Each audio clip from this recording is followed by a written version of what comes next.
Welcome, everybody. Let's get going. I think we've got the majority of folks here, and we got to start on time to make sure the folks that got here on time get what they deserve, which is to not have to wait. So let's jump right into it. Today, we're going to be covering 6 stocks, earnings reactions. As you guys know, New Constructs thinks about earnings reactions a little bit differently than other folks. My experience on Wall Street has led me to believe that, look, these quarterly meetings and reports, these are commercials to sell stock, and they're not really even allowed to give out any good information. So without further ado, let's take a look at the 6 stocks we're talking about today. I created a portfolio on the website to highlight these 6. Let's take them in order of market cap. I just sorted by market cap. We'll start with Google. Told you guys we give you our rating. Google here is a classic good company, bad stock.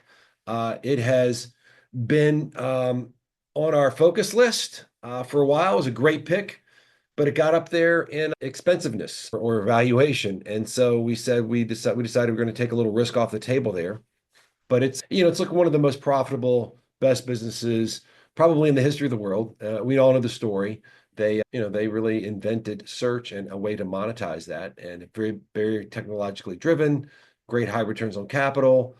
They're one of the FANG stocks. They're Mag 7. They're great. They're great. So what happened? Stock's not done so well the last couple days. They didn't hit their numbers, and there's concern about the amount of money it's going to take to keep up with AI. And I think when we're looking at the rating here, just to be perfectly candid with you, of course, is, look, good news is priced in here. This is something that's priced for perfection, especially when you see this market implied growth appreciation period, more than 100 years. That's a big red flag. That's basically showing that when we put in consensus estimates, we can't get our DCF model to generate a value, even assuming 100 years of profit growth. So what I mean by that, if we were to open a model, we had all these models open a minute ago. Here we go. Alphabet. If we open our model for Alphabet, and let's see what I have in here for an optimistic scenario. What you see here are implied values per share. This is how we get to the rating for growth appreciation period. And so what this shows you is what the company has to do to justify the price. And when we're looking out over long periods of time, what we see is the exact performance requirements for Google to justify the price. And this is based on consensus. This is the neutral line. You can see we're not getting to much above 190 or 200, almost close to 190 bucks a share.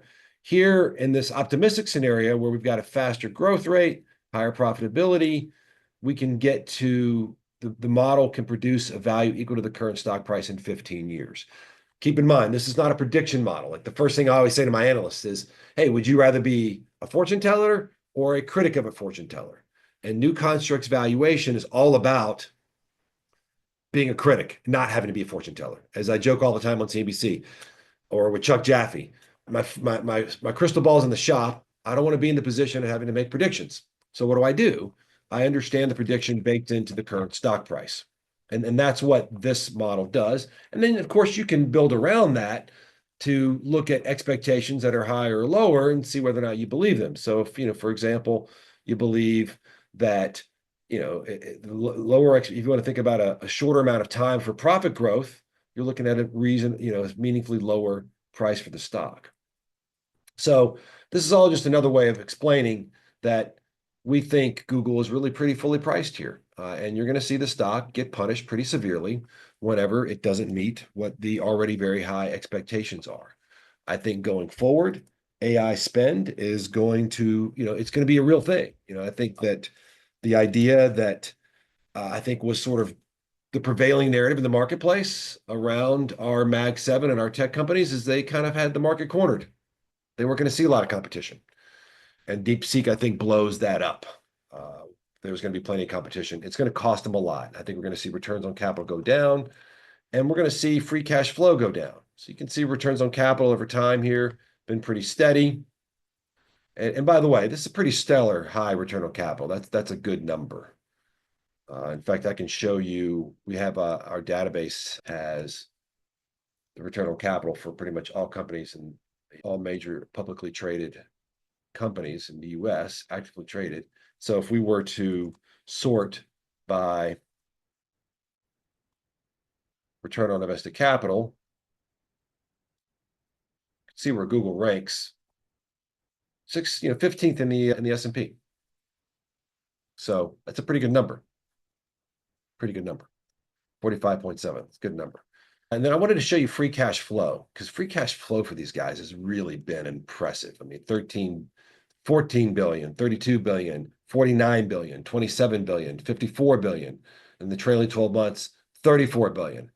It's been a cash flow generating machine. And I think that that's probably going to be coming to an end here in the near term. So I think there's going to be risk reward here isn't so great. And I think we've sort of seen this coming as we saw the valuation really just creeping up, creeping up. And I think a lot of this is just people piling in, right? They're piling in on the safe names.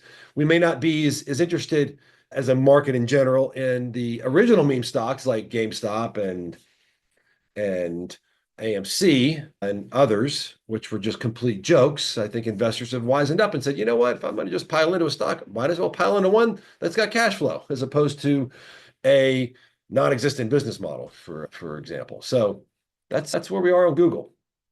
Again, pipe in here on the chat or the Q&A, and I will get back to you. Next, in terms of market cap, Merck, neutral rating. And here we're seeing a little bit more of a mixed bag, not such a great company, and valuation not so bad. Neutral rating like Google. And so, this is middle of the road. Neutral rated stocks always aren't usually as fun to talk about and to cover, but the news is on one of the biggest pharmaceutical companies in the world, I think is important. So I think they did pretty well on the quarterly numbers, but they got crushed because on the margin, they're not so sure about some of these drugs that they want to be selling. I think there was bad news on this HPV vaccine. So look, with a pharmaceutical company, the good news is that they've got amazing business models. They're super profitable. If we go in here and we look at Merck, we're not seeing technology type of returns on capital or economic earnings, but we're seeing decent returns on capital, and it's the teens. It's dropped off here recently. We got a nice little bump from COVID. I'm sure that helped everybody.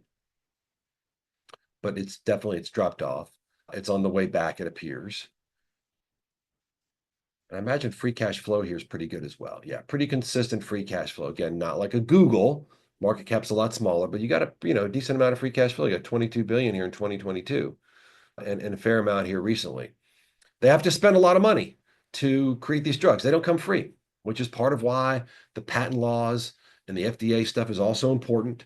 And so, look, there are a lot of controversial discussions we can have around the pharmaceutical companies. I think we've probably all heard about or read about how they have a lot of influence on the FDA, and a lot of these studies, double-blind tests and things aren't always as authentic as they ought to be. But these are great businesses. And I think one of the things about Merck that we've always liked that's made us sort of, if we're going to look at a pharmaceutical company, Merck and Pfizer, same thing, it's about distribution. So they don't necessarily have to invest a ton to create new drugs, because they can buy those drugs from a smaller biotech, and they can monetize the heck out of it through their distribution. Sort of like Budweiser and buying up craft brews. Which, huge value creation, right? Budweiser doesn't really have the R&D. They don't really have the sort of culture to be creating, new stuff. They got so much distribution. Well, they can buy that innovation from someone else. Merck can do that, and they can get a good value for that, because they can monetize what that biotech company has created with, an amazing distribution platform. So a couple questions back on Google here. Should we, what's the recommendation? Well, first of all, full disclosure, we are not advisors. We do not make recommendations. We provide research. But if we're looking back at Google here, look, this still looks like an expensive stock. We took it off our focus list a while ago, and we've not considered putting it back on. Look, cash flows are great. Look at the credit rating. I mean, amazing credit rating, right? I mean, it's a great cash flow business. But I think that they are facing more competition than ever. Not to mention the regulatory heat. That doesn't help either. So I think Google's business model's best days are probably behind it. Sad to say. But look, tech is the most disruptive sector. This is part of why we've been sort of banging the table around these overpriced tech stocks.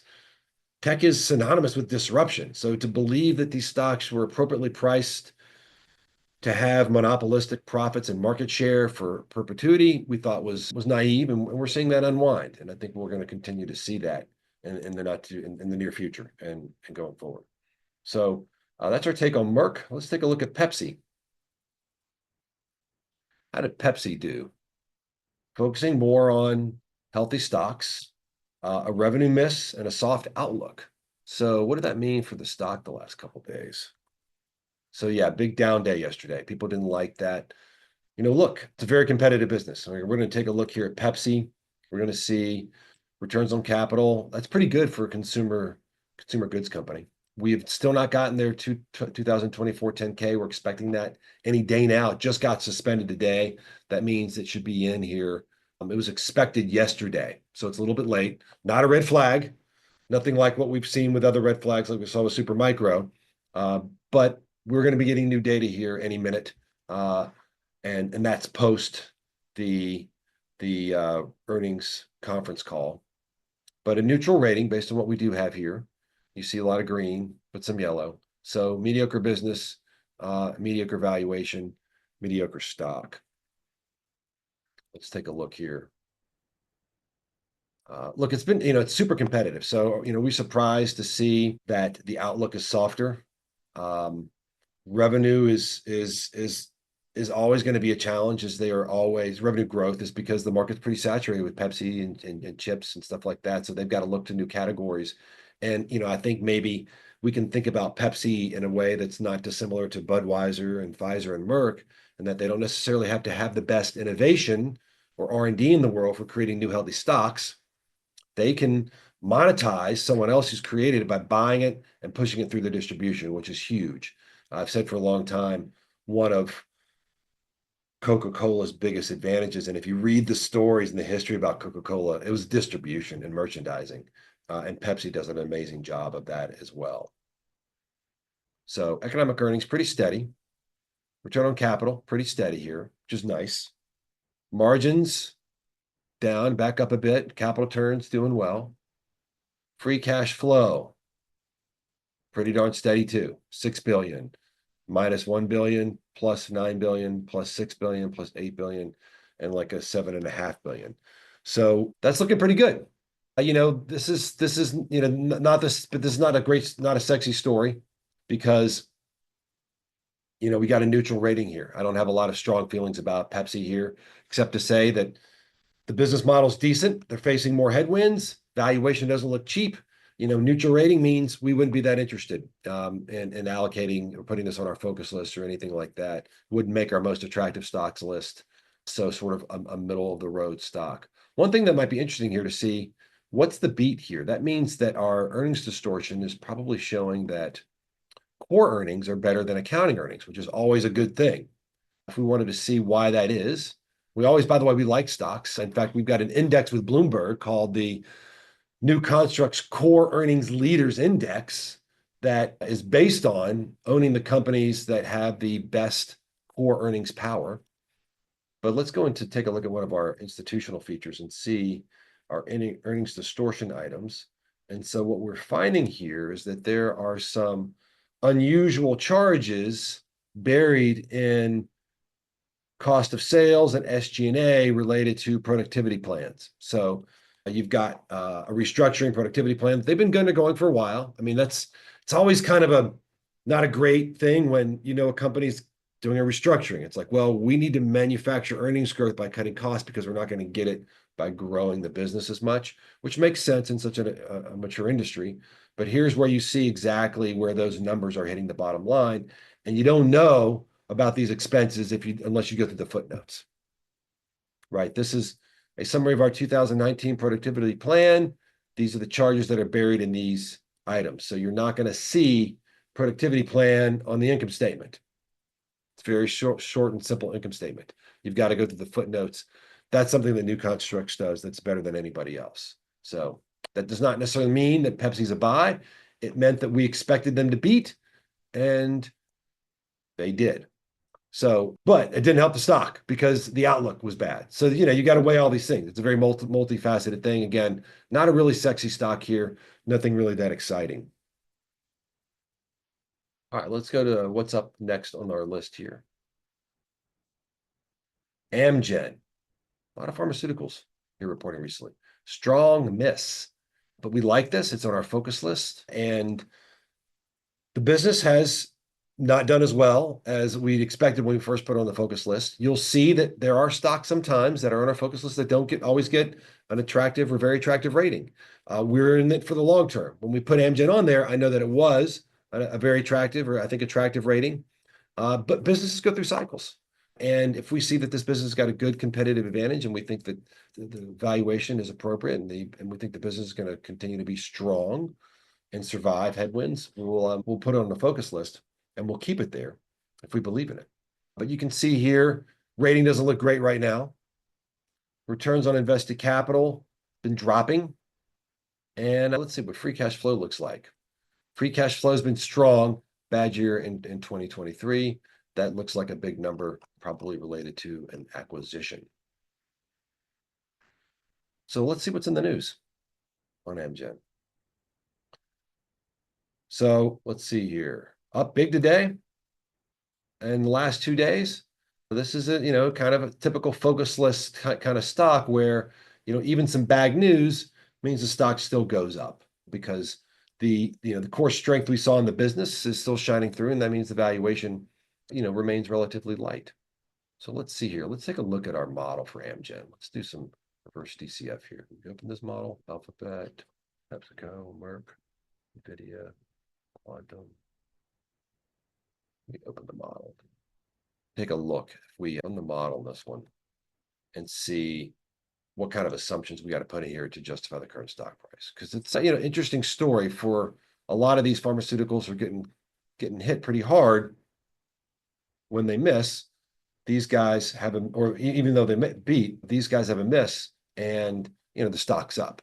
So I think that what's that showing is that people are seeing through what might be some difficulty in the business model now, and this company doing well, especially since they've got one of the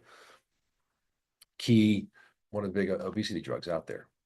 All right, so Amgen. Do you have any scenarios here? No, we're going to have to create one. So here's what the default forecast is showing.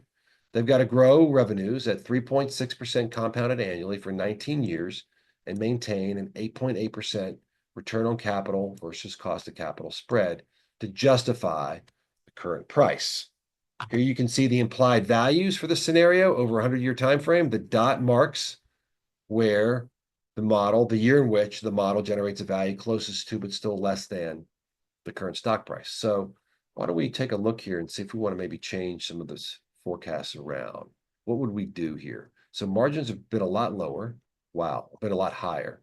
So maybe in our neutral scenario here, where we can even call it optimistic, why don't we assume that margins get back up to 35%? We'll leave everything else the same. Save that off. I'm getting questions about a lot of other stocks. We've done a couple of other earnings replays. So for earnings that happened last week, I'm going to put into the chat here access to the earnings call replays from last week. So you can see those. Meta was included in one of those. So that was a question from somebody specifically. Sorry for the delay there. All right, so let's take a look at what this optimistic scenario does for Amgen. So when we put that higher margin in, not a lot higher and not as high as it's been, you can see that moves the number of years of growth down quite a bit. So for example, if you wanted to say, all right, well, if I think they're going to do that margin and I'm good with 19 years because look, this is a big moat, a strong moat for this business, and I think they can grow profits for 19 years. And now you're looking at your target price could potentially be $322 here. I hope that makes sense, right? This is, if we're looking at the optimistic scenario, we go out to 19 years. Sorry, that's $317. Same number of years as the forecast one or default scenario. If we've got 20 years, you're looking at implied value of $326. So that's just a way you can show how exactly this model works and how we get to this value in our market implied growth appreciation period analysis. So my takeaway on this for Amgen would be like, this is why it's still on our focus list because there's potentially good, strong upside performance. If margins get anywhere close back up to this, the mid 40s or even 40, I bet you're going to see the stock looks pretty inexpensive real fast. We're going to see a really short gap. Save that off, and then we'll be able to look at another scenario really quickly and easily. I'm getting some questions about Palantir and Snap. We might have some time to take a look into those because those are sort of some interesting stocks that we've talked about in the past. In fact, while we're waiting for this, why don't we pop over to the ratings page and we'll take a look at this. Has been good company, bad stock, super expensive stock in general. We should run a model on this one when we show you the expectations baked into this stock price. Your stomach might turn because Palantir is crazy expensive. A lot of good news pumped into there. So let's take a look at Amgen. We put in the 40% margins. You see they look very little time. They can justify the price with 6% growth, less than what they've done even in the last year in a short amount of time. So now if you go with this scenario and you go out 19 years, your implied price is $381. So this is a great way for those of you that care about fundamentals at all to really specifically quantify what it means with your target price, right? EBITDA multiples, price to earnings multiples, whatever multiple you want to use. Those are sort of like guesses, right? They're shortcuts to valuation. We don't believe in shortcuts in new constructs. We've done the hard work to get to the truth behind the numbers, and to build a model helps you specifically quantify what your target price implies. And I think that's really important, especially for those of you supervisors of analysts, portfolio managers. You got a team. You want to understand where your analyst comes up with a target price. Make them show you this model. Make them show you the assumptions. You can see right here. Here's the forecast page. Here are the assumptions that go into what it is we're assuming. And if we go to the DCF page, right, this is the scenario for the optimistic assumptions that you put in. Goes through everything. Shows the free cash flow, present value, free cash flow, present value, terminal value. By the way, it's a no growth terminal value, which is why we have multiple forecast horizons. We do all the work to get the implied values. Then we just look up where the model generates a value that's closest to, but still less than the stock price. That's the market implied growth appreciation period. But you can see we're modeling out for 100 years, not because we're predicting the future for 100 years. We are not. We're just making sure that we cast our net far enough to capture market expectations. Now with Amgen here, we don't have to go out that far because it's not so expensive. But for a lot of companies, you'd be surprised how much we have to go out that far for. All right, let's get back to business here. We are running a little bit short on time here. We got a couple more stocks to cover. Pfizer. All right, unattractive, suspended, expected to beat, big acquisition, not such a good business right now. I'm guessing that if we looked here, it was doing great during COVID, yes, but after COVID, not so much. It's a competitive business. As we said before, look, everyone's trying to come up with new drugs. Pfizer's big. It's going to be hard for them to grow. Economic earnings have gone negative. We don't like that, even though accounting earnings are staying positive. Bad sign.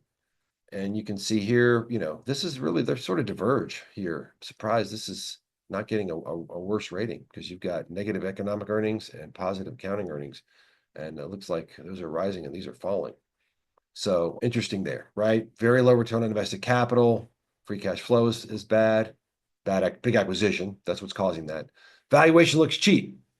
So here's a situation where, looking at the model, we might be surprised here. Again, this is a strong sign. We did a special promo last year where we looked at companies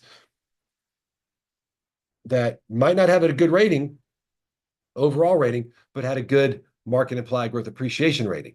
And this was a really strong signal on its own. Now we paired it with another signal before we put it in the bundle, but you get the idea. So let's see here. Where's Pfizer? Let's see if we did a scenario here on Pfizer.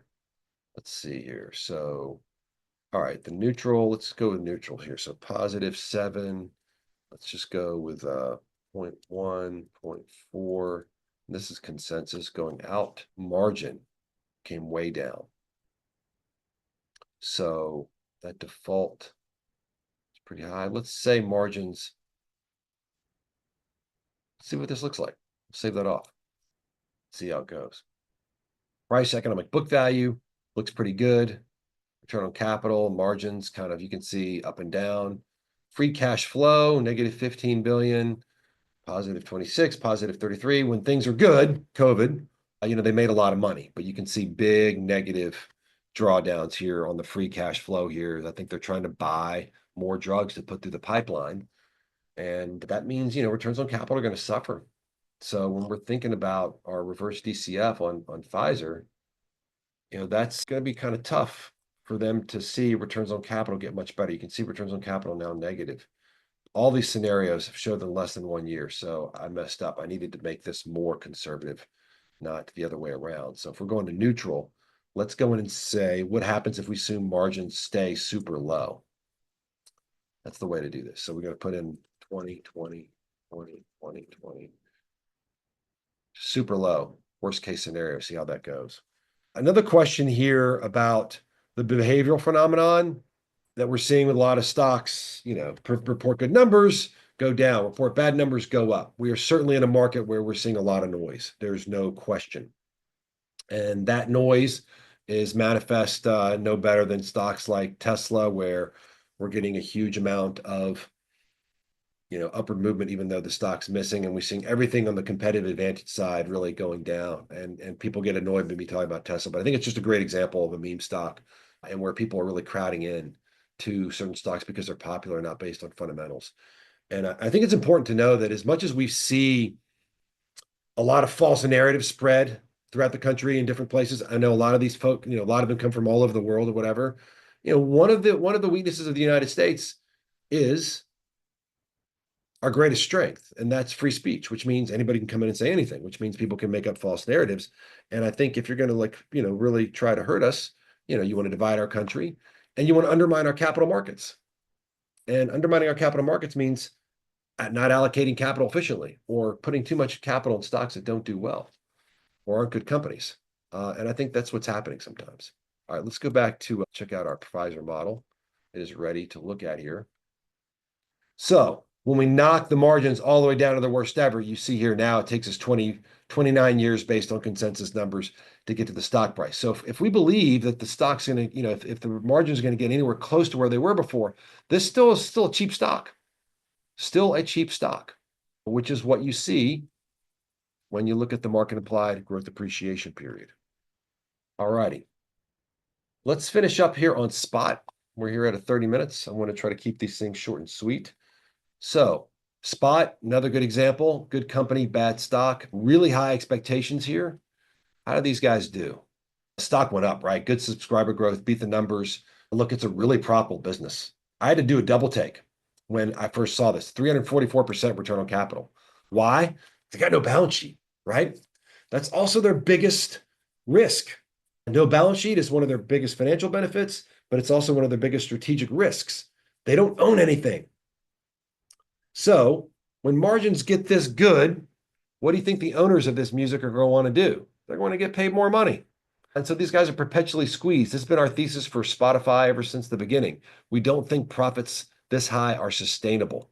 We don't think profits this high are sustainable. Return on capital, look, it used to be terrible, and it's really just skyrocketed here recently. We'll see here when we break down returns on capital into the two key drivers, you can see margins were really kind of hovering around zero, skyrocketed here recently.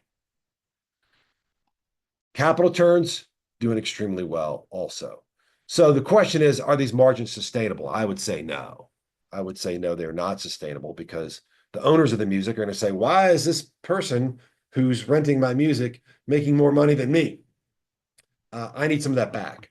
So I think Spotify's margins are really boxed in, almost like a utility company, right? They got to balance what they charge people between what's going to actually keep them happy, and they really don't own the underlying product. Really, utility company is not a great example, except that there's a cap, I think, on how much of a margin they can charge.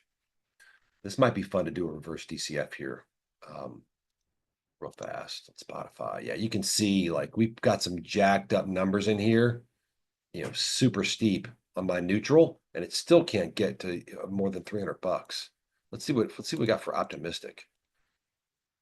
Okay, so optimistic scenario. Oh my gosh, we can't even get there with the optimistic scenario. All right, let's play the game here. let's go in and see how optimistic we need to be. So the optimistic scenario's got 25% growth in revenue going out for 20 years, and that's still not getting us to where we need to be. The last fiscal year margin is negative. I told you just barely got positive. Let's take a look here on what the margin is at the TTM. TTM margin is 5.5%. So let's put, we'll leave the cash tax rate. We're gonna go 0. Leave this at 0. Assume they maintain this really high margin, 5.5%. And then let's go see what kind of revenue growth. So 25% didn't do it. Let's try